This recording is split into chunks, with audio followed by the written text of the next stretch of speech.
शुभ वंदन बच्चों, कैसे हैं आप? आज मैं आपको काव्य खंड में कन्यादान पाठ के प्रश्नोत्तर कराऊंगी। मेरे पहले वीडियो में आपने कन्यादान पाठ की व्याख्या पढ़ी होगी और समझी होगी। अगर आपने वो व्याख्या अच्छे से समझी है तो ये प्रश्नोत्तर आपकी समझ में बहुत जल्दी आ जाएंगे। कन्यादान पाठ एक माँ की और एक बेटी के ऊपर लिखा गया है। ऋतुराज जी ने इस पाठ में एक माँ की वेदना को प्रकट किया है जो अपनी लड़की का कन्यादान कर रही है। कन्यादान पाठ की माँ को पारंपरिक माँ से हटकर दिखाया गया है। वो अपनी बेटी को आने वाले समय के लिए सचेत कर रही है। तो चलिए पढ़ते हैं, करते हैं इस पाठ के प्रश्नोत्तर। पहला प्रश्न है, आपके विचार से माँ ने ऐसा क्यों कहा आपके विचार से ऐसा क्यों कहा गया कि लड़की होना पर लड़की जैसी दिखाई मत देना? इसे ऐसे भी पूछा जा सकता है, कन्यादान कविता में लड़की जैसी दिखाई मत देना कहकर माँ क्या समझाना चाहती है? देखिए, लड़की तो है वो, लेकिन लड़की जैसी दिखाई नहीं देगी। इसका मतलब क्या है? सुनिए, इसका उत्तर है कोमलता, सरलता, दयालुता तथा धैर्य आदि स्त्री जाति के स्वाभाविक गुण होते हैं। इन्हीं के आधार पर घर की नींव टिकी होती है। अतः माँ चाहती है कि उसकी बेटी ये गुण कभी ना छोड़े। इसलिए उसने कहा लड़की होना, अर्थात लड़की के सारे गुण अपने अंदर रखना। इसलिए उसने कहा लड़की होना, किंतु माँ बेटी को लड़की जैसी दिखाई देने से मना करती है। क्यों? इसके क्या कारण है कि लड़की जैसी मत दिखाई देना? नंबर वन, इन गुणों के इन गुणों को उसकी कमजोरी मानकर ससुराल वाले उसका शोषण कर सकते हैं। माँ के जीवन का अनुभव यह मानता है कि लड़की जैसी दिखने पर उस पर अत्याचार हो सकते हैं। वह अपनी बेटी को जीवन की वास्तविकता से परिचित कराकर उसे साहसी बनाना चाहती है। देखिए, माँ अनुभवी है और उसे शादी के बाद आने वाली कठिनाइयों के बारे में पता है। तो वो चाहती है कि उसकी लड़की, जो एक नारी के अंदर गुण होते हैं, जो नारी के अंदर स्वभाव से ही गुण होते हैं, जैसे दयालुता, सरलता, सहजता, छोटों को प्यार करना, बड़ों का सम्मान करना, तो इस तरह के गुणों को उसकी बेटी ना छोड़े, इन सब गुणों को अपना कर चले, लेकिन लड़की जैसी दिखाई ना दे, अर्थात कमजोर ना बने। कभी उसके साथ अगर शोषण हो तो उसका वो डट कर मुकाबला करे। वह उसे आने वाली कठिनाइयों के प्रति सचेत करना चाहती है। समझ आ गया आपकी? अगला प्रश्न है, आग रोटियां सेकने के लिए है, जलने के लिए नहीं। इन पंक्तियों में समाज में स्त्री की किस स्थिति की ओर संकेत किया गया है? देखिए, इसका उत्तर है, इन पंक्तियों में स्त्री की उस स्थिति की ओर संकेत किया गया है जब लड़की को दहेज के लिए जलाकर मार दिया जाता है। वास्तव में आग पर रोटियां सेक कर घर वालों का भरण पोषण किया जाना चाहिए, किंतु दहेज के लालची लोग कम दहेज मिलने पर अपनी बहुओं को उसी आग में जला देते हैं। कभी कभी ससुराल में अत्याचार इतने अधिक बढ़ जाते हैं कि लड़की स्वयं आग लगाकर आत्महत्या कर लेती है। देखिए, आग रोटियां सेकने के लिए है, अर्थात आग पर तो रोटियां सेक करके परिवार वालों का पेट भरा जाता है, लेकिन आजकल आजकल के युग में ऐसा होता जा रहा है, इतने अत्याचार होते जा रहे हैं कि जिस आग पर सेक करके रोटियां जो आग जो है घर का भरण पोषण करती है, उसी आग में बहुओं को जला दिया जाता है दहेज के कारण, या उनका मानसिक और शारीरिक शोषण किया जाता है। उन्हें इतना जलील किया जाता है, उन्हें इतना परेशान किया जाता है कि लड़की आत्महत्या जैसा कदम उठा लेती है, अपने आप को जलाकर राख कर देती है।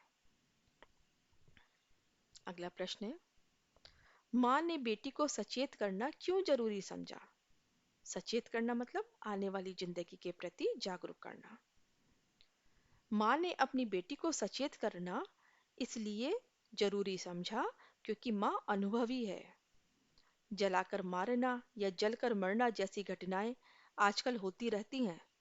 माँ अपनी बेटी को सचेत करती है कि विषम परिस्थितियां होने पर उसका साहसपूर्ण मुकाबला करना, ना कि जीवन से पलायन करना चाहिए। माँ अपनी बेटी का भविष्य सुरक्षित चाहती है, अतः उसे ससुराल में होने वाले अत्याचारों से बचाने के लिए सचेत करना आवश्यक समझती है।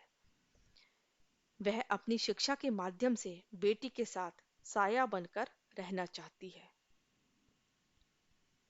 तो समझ आया बेटे आपको? अगला प्रश्न पढ़ते हैं।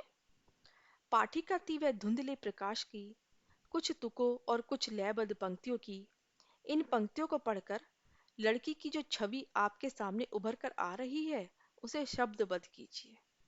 देखिए, पाठिका थी वह धुंधले प्रकाश की, कुछ तुकों और कुछ लयबद्ध पंक्तियों की। ये उस बच्ची के बारे में कहा गया है। तो इन पंक्तियों को पढ़कर हम क्या सोचते हैं? कविता की इन पंक्तियों से लड़की की निम्नलिखित छवि उभर कर आ रही है। नंबर 1, कि वह अभी कम उम्र की है। वह जीवन की सच्चाइयों से अनजान है। वह वास्तविकता से दूर अपने भावी जीवन की कल्पनाओं में खोई रहती है कि शादी के बाद घूमेंगे फिरेंगे मौज करेंगे, बस यही तो जानती है वो। उसे विवाह के पश्चात के सुखद पलों का एहसास तो है, पर आने वाली विषम परिस्थितियों का ज्ञान नहीं है। उसे शादी के बाद क्या क्या होता है, क्या नहीं होता है, किस तरह की परिस्थितियों का सामना करना पड़ता है, इसके बारे से इससे वो पूरी तरह अनजान है। इसलिए वो पाठिका तो है धुंधले प्रकाश की, कुछ तुकों और कुछ लयबद्ध पंक्तियों की। कुछ कुछ तो उसे पता है, कुछ उसे नहीं पता है। अगला प्रश्न है, माँ को अपनी बेटी अंतिम पूंजी क्यों लग रही है? पूंजी मतलब धन दौलत, जो भी उसने कमाया है वो।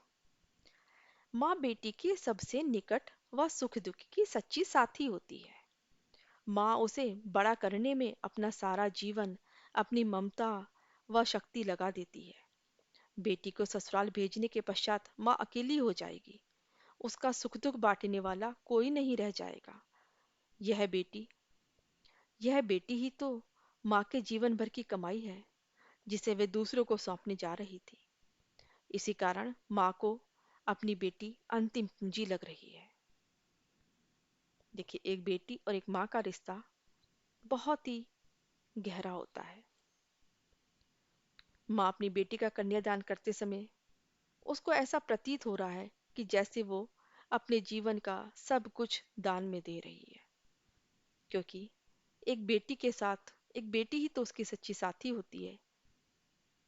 वह उसके साथ रहकर उससे अपना हर सुख दुख बांट लेती है और उसके जाने के पश्चात वो अकेली हो जाएगी। समझ आ गया बेटा जी आपको ये? चलिए, अब अगला प्रश्न है, माँ ने बेटी को क्या क्या सीख दी?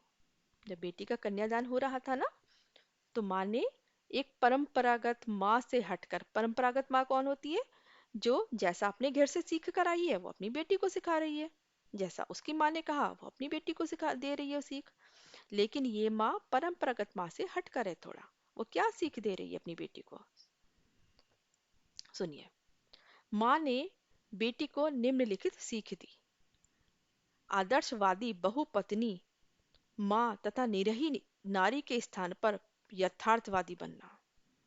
सबके लिए आदर्शवादी ही मत बनी रहना, बल्कि वर्तमान में जीना, अपने लिए भी कुछ सोचना। नंबर 2, अपने रूप सौंदर्य पर कभी घमंड नहीं करना। नंबर 3, वस्त्र और आभूषण के मोह जाल से बचना। नंबर 4, वह अपनी बेटी को परंपरागत सीख से हटकर वास्तविक संघर्ष से परिचित कराना चाहती है। नंबर 5, वह उसे बताती है कि आग सिर्फ खाना पकाने के लिए है, संघर्ष से निराश होकर आत्महत्या करने के लिए नहीं है। नंबर 6, सबसे महत्वपूर्ण सीख देते हुए वह कहती है कि लड़की होने पर भी लड़की जैसी कमजोर मत बनना।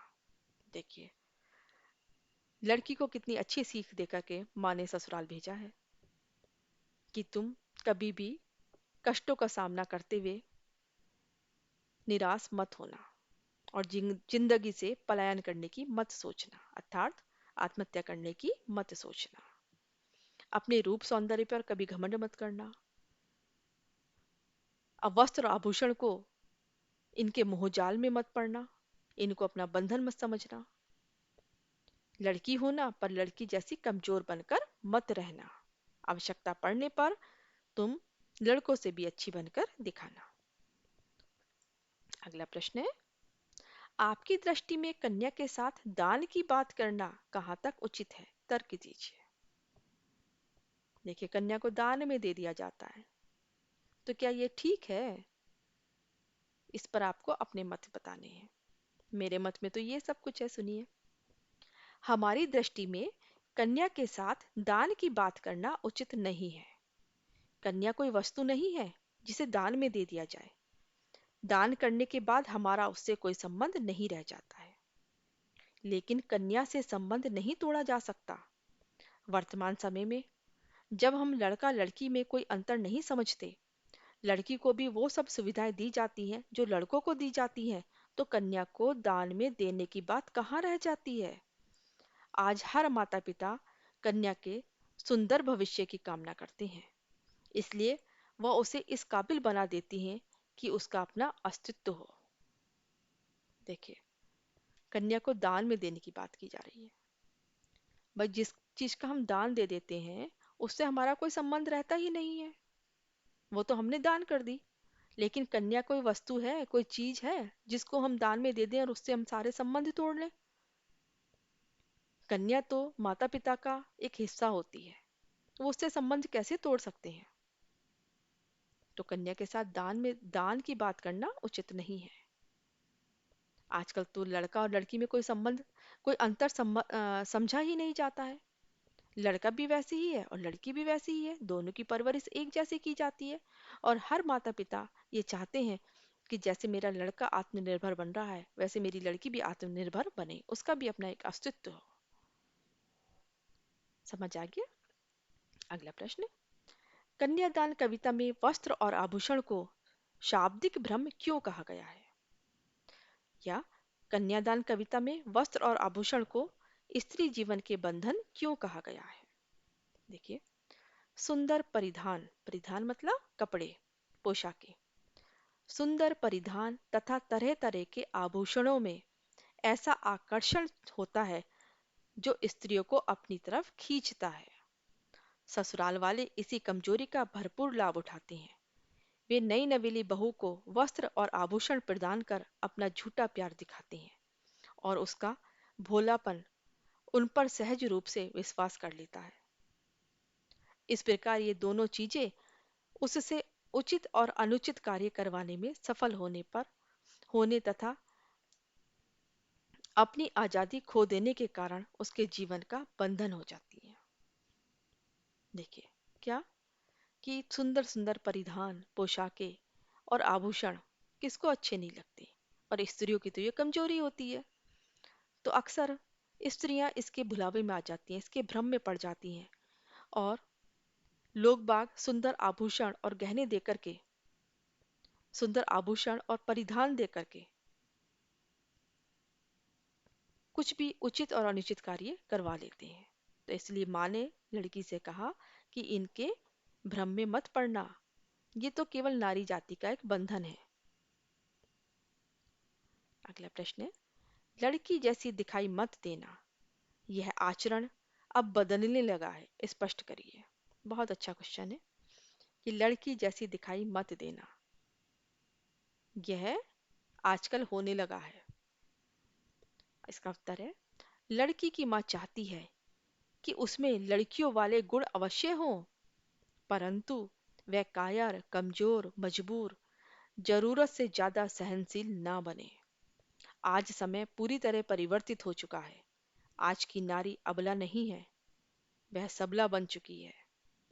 जीवन के विभिन्न क्षेत्रों में अपना परचम लहराती स्त्रियों ने पुराने विचारों को पूर्णतः बदल दिया है। आजकल हर जगह स्त्रियों का परचम लहरा रहा है, हर जगह वो झंडे गाड़ रही हैं अपने।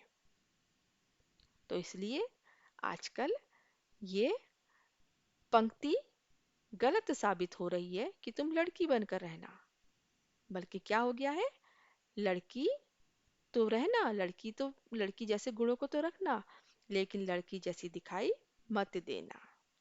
तो समझ आ गया होगा बेटा आपको ये प्रश्न उत्तर। अगर आपको मेरा ये वीडियो अच्छा लगे तो कमेंट करिए, लाइक करिए, शेयर करिए और सब्सक्राइब करना ना भूलिए। खुश रहिए, स्वस्थ रहिए। नमस्कार बच्चों।